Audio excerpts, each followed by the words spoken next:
I'm Amy Goodman. The United States is moving closer to a constitutional crisis as the Trump administration refuses multiple court orders, while the president vows to take revenge on political enemies and escalates his attack on the press. On Saturday, the U.S. deported 137 Venezuelan immigrants to El Salvador after President Trump invoked the Alien Enemies Act of 1798, which was last used to justify the arrest and internment of 30,000 Japanese, German, and Italian nationals during World War II. Meanwhile, Colombia student protest leader Mahmoud Khalil remains locked up in an ICE jail in Louisiana for taking part in student protests against Israel's war on Gaza. A second Colombia student protester has also been arrested. On Friday, President Trump spoke at the Department of Justice and threatened to take revenge on his political enemies. Our predecessors turned this Department of Justice into the Department of Injustice. But I stand before you today to declare that those days are over, and they are never going to come back. They're never coming back. So now, as the chief law enforcement officer in our country, I will insist upon and demand full and complete accountability for the wrongs and abuses that have occurred. In a moment, we'll be joined by Democratic Congressmember Jamie Raskin of Maryland. But first, let's turn to a part of his response to Trump's speech. Raskin spoke outside the Department of Justice Friday. In the 18th century, the American Revolution overthrew the kings, the lords, and the feudal barons to establish a nation where we would have a nation where all would be equal under the law. As Tom Paine put it, in the monarchies, the king is law, but in the democracies, the law is king. But amazingly, we now have a president in the 21st century who believes he's a king, and he believes that the king is the law once again. The first 7 weeks of this radical experiment in neo-monarchism has been a disaster for the rule of law, and for the Constitution, and for the First Amendment. There have been 120 federal cases filed against Donald Trump all over the country, and he has lost already in more than 40 courtrooms across the land where temporary restraining orders and preliminary injunctions have been issued against his lawless attack on the Constitution. That was Congressmember Jamie Raskin of Maryland speaking outside the DOJ on Friday, responding to Trump's speech. He's joining us now from Tacoma Park, Maryland. Congressmember Raskin is the top Democrat on the House Judiciary Committee and a former constitutional law professor. During Trump's first presidency, Raskin served as a floor manager and the Democrats' lead prosecutor for Trump's second impeachment after the January 6th Capitol insurrection. He was also a member of the House January 6th committee investigating the Capitol insurrection. In January, Biden gave preemptive pardons to Raskin and other members of the January 6th House committee. Earlier today, President Trump claimed the pardons are invalid because he said they were done by autopen. Congressmember Jamie Raskin, welcome back to Democracy Now! Why don't we start there? With President Trump saying all the pardons that he issued that were done by autopen are invalid. That would include you. Your response. First of all, thank you for having me, Amy. And that was the first time I got to hear a clip from our press conference. What you couldn't hear there was the constant berating and heckling of mega counter-protesters who showed up. We were being drowned out by a guy with a bullhorn. I wanted to borrow his bullhorn because we didn't have a sound system with us. But I appreciate your running that clip where we went and appeared opposite Donald Trump. But I had not seen that Donald Trump is claiming that the pardon rendered by President Biden was somehow illegitimate because of the kind of pen that was used. This sounds like classic Donald Trump stuff. The pardons, of course, were necessary because of Trump's promises to prosecute Benny Thompson and Liz Cheney less so the rest of us, but they'd already made their moves against Liz Cheney, and I have no reason to think that those are not valid any more than the humiliating and atrocious pardons that Donald Trump gave to nearly 1,600 insurrectionists, including violent felons who viciously attacked our police officers on January 6th. So if you can talk about this almost unprecedented speech. It is very rare for a president to go to the Department of Justice and give a speech like this. I think Clinton did around some anti-crime bill, which when many would dispute was actually an anti-crime bill. Obama went to say goodbye to the Attorney General. But to give an hour address, naming names of targets, talking about the press as enemies of the people, if you can respond overall to what he said. Well, it was a typical rambling and hate-filled diatribe by Donald Trump. No speech like that has ever taken place at the U.S. Department of Justice, which has existed since 1870, when it was set up to try to enforce the Reconstruction amendments to the Constitution against the Ku Klux Klan and against white supremacists and insurrectionists and secessionists. But nobody has ever taken a sledgehammer to the traditional boundary between independent criminal law enforcement on the one side and presidential political will and power on the other. But here, Trump made it clear that he views these people as his lawyers. They are reporting to him according to his corrupt unitary executive theory, and far from staying out of the business of deciding who will be prosecuted and who will be let go. He's going to superintend the whole machinery of the Department of Justice. I want to go to a clip from President Trump speaking at the Department of Justice. I believe that CNN and MSDNC, who literally write 97.6% bad about me, are political arms of the Democrat Party. And in my opinion, they're really corrupt and they're illegal. What they do is illegal.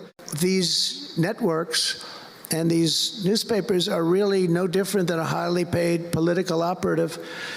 And it has to stop. It has to be illegal. It's influencing judges, and it's really changing law, and it just cannot be legal. I don't believe it's legal. So that is President Trump speaking at the Justice Department. Of course, he has sued ABC, he has sued CBS, he has sued the Des Moines Register because he has the backing of the wealthiest person on earth, Elon Musk.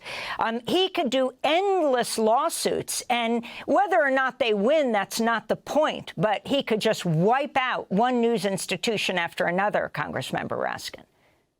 Well, he's obviously frustrated because he's losing everywhere in court on everything from the birthright citizenship executive order, which is blatantly unconstitutional, to the spending freeze, to the sacking of thousands of probationary employees. And so he's frustrated. So he says it's got to be illegal for the media to be covering his defeats and to be trying to expose the various constitutional violations of his administration. Of course, it's completely lawful and protected by the First Amendment. And he's just operating out of the authoritarian playbook, which says that the first thing you do when you get in is you crack down on the free press. And he's been doing that in numerous ways. He's been ordering the FCC to go after ABC, CBS, NBC, anybody who displeases him in any way. But he's also been personally suing media entities. There was a shakedown of $15 million against ABC because he was unhappy with coverage there. And now he's got a $20 billion lawsuit against CBS, not even because of anything they said about him, but because he thought that the coverage of Kamala Harris was too positive. It was about, a 60 Minutes interview, which in all news media, you do an hour an interview and you play 10 minutes. So things like her sneezing were taken out. And he said that was used to affect the election. Of course, Fox News operates completely as an ideological arm of the Republican Party and of the Trump cult. And there's nothing unconstitutional about that. It's totally fine for a newspaper entity to be endorsing Harris or Trump or what have you. So he's just absolutely confused on the point. Talk about the naming of names. Everyone from, Norm Eisen to the organization Crew that sues over corruption in government, to the Democratic lawyer Mark Elias, to the prosecutor Mark Pomerantz, who worked for Alvin Bragg. He named him as well, the Manhattan DA. What it means for the president of the United States to name check these people and talk about going after them. Well, Trump has embarked upon exceedingly unpopular policy moves, including, an $888 billion cut to Medicaid, increasing attacks on Social Security coming from Elon Musk, a gutting of federal departments and agencies promoting environmental protection, promoting health research, promoting anti-disease campaigns. And so the only way to try to protect these maneuvers is to shut down a free press and disable the lawyers who are in court every day holding them to account. And understand, Amy, we are winning in court every single day against the lawlessness, most recently against this completely illegal move to deport people outside of the provisions of immigration law by invoking the Alien Enemies Act of 1798, which requires that America be at war or be in the midst of an invasion. And we are not being invaded. And the Congress of the United States, which I have the privilege of serving in, has not declared war on Venezuela. So let's go into that. Trump invoking that 18th century law in order to deport Venezuelan nationals from the United States. On Saturday, they flew, the Trump administration, more than 260 immigrants, including 130 people accused but not convicted of being a member of the Venezuelan gang Tren de Aragua, which Trump has labeled a terrorist organization. The flights came despite a temporary restraining order from U.S. District Judge James Boasberg, who ordered any of these deportation flights that were currently in the air to be turned around. One of them was still on the ground. The Washington Post reports the 3 flights bound for El Salvador arrived after the judge's order. It looks like Salvador, this maximum security prison, which is ultimately run by the Trump ally, Salvadoran President Nayib Bukele, guilty of mass human rights abuses. It looks like this judge is holding a hearing today about why they disregarded his ruling. Can you talk about the significance of this? The same thing happened with the Brown University professor, the kidney doctor, who was sent back despite the judge ruling she should be allowed to at least her case be heard, and she should not be deported. James Boasberg is an excellent judge in the District of Columbia, federal judge. He's also very conservative, and this is a pattern we note now that it goes across Democratic and Republican appointees. The same with, a bunch of prosecutors who have resigned rather than participate in a corrupt scheme like the effort to absolve and exculpate Mayor Adams. But Boasberg's order was completely flouted and violated by the Trump administration and by the president of El Salvador, who gloated and basically mocked the judicial order online, saying, oopsie, too late. And I think that was retweeted by, I think it was Elon Musk who retweeted it with some glee. But look, you're messing with federal court judges who intervene in a situation like this only when they believe there is imminent harm to people being threatened and when they think that there is a probable likelihood of success on the merits of the case. And I think it was shown to his satisfaction that there was all kinds of imminent harm being threatened by these deportations outside of the immigration law system that we've got by invoking the Alien Enemies Act from 1798, which was last used during World War II to round up Japanese and Japanese American citizens in the internment. So